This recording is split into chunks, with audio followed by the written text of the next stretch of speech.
Hello again, and welcome to another episode of Brenda's Musings. So today I want to talk about sleep, or lack thereof, and what it does to your body. Now, there's a whole whack of reasons why you may not be sleeping well.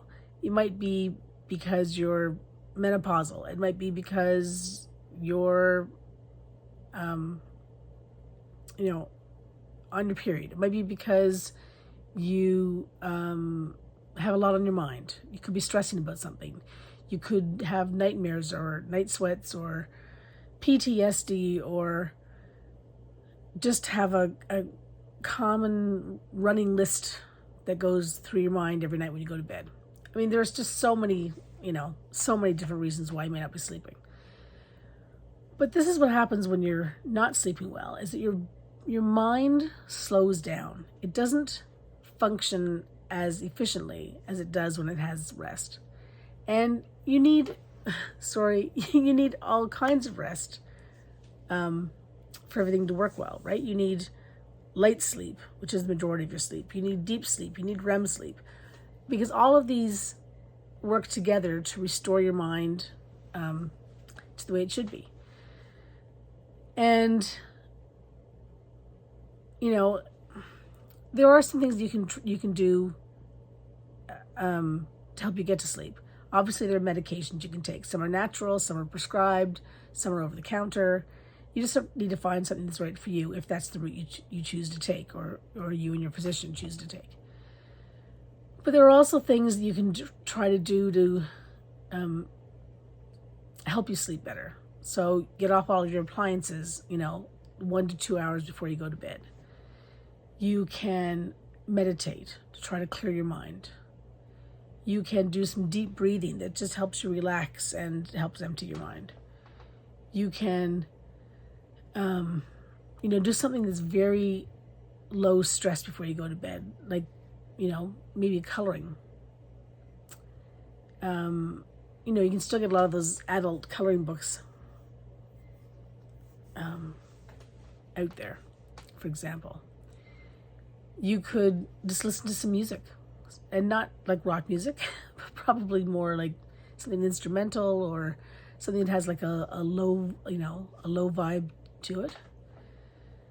You could have a sound therapy machine.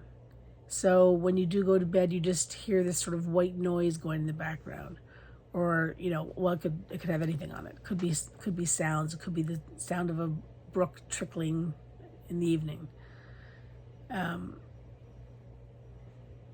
And if you haven't got a sound therapy machine, you may have an app on your phone that'll do the same sort of thing for you. Just don't put the phone by your head, because that then brings back all the rays and all that kind of thing. So, but there's all kinds of tips and tricks out there. Make sure you're well hydrated, but not so well hydrated that you have to wake up 3 times in the middle of the night to go to the washroom. There's just so many things. And when you wake up, your body will tell you, like, you will know, did I have a good sleep or not? Last night I wouldn't say I was tossing and turning, but I was turning over more times than I normally would. Normally I get into bed, I go to sleep, and I don't change position. And then I wake up, I pull the sheet back over, and Bob's your uncle. But last night I remember thinking at one point, oh, this is not, you've not had a good night's sleep. And sure enough, when I looked at my Fitbit this morning, I basically slept between 2:30 and 4. And, that was it. And so, by, I don't know, sometime shortly after 5, I got up. Sometime between 5 and 5:30, I believe it was. And I just finally got up because it was clear I wasn't going back to sleep. So, try to think about why you may not be getting sleep, and try to find some way that will help you either get to sleep if you have problems getting to sleep, or stay asleep if you have problems waking up and not being able to get back to sleep, or, sleep longer. But be careful about taking something that's going to put you into too deep of a sleep, because that's still not a good rest. You need those 3 levels of sleep, and for you to really feel rested in the morning. So I'll let you know how it goes for me. Anyway, that's my musing for the day. Have a great one, everyone.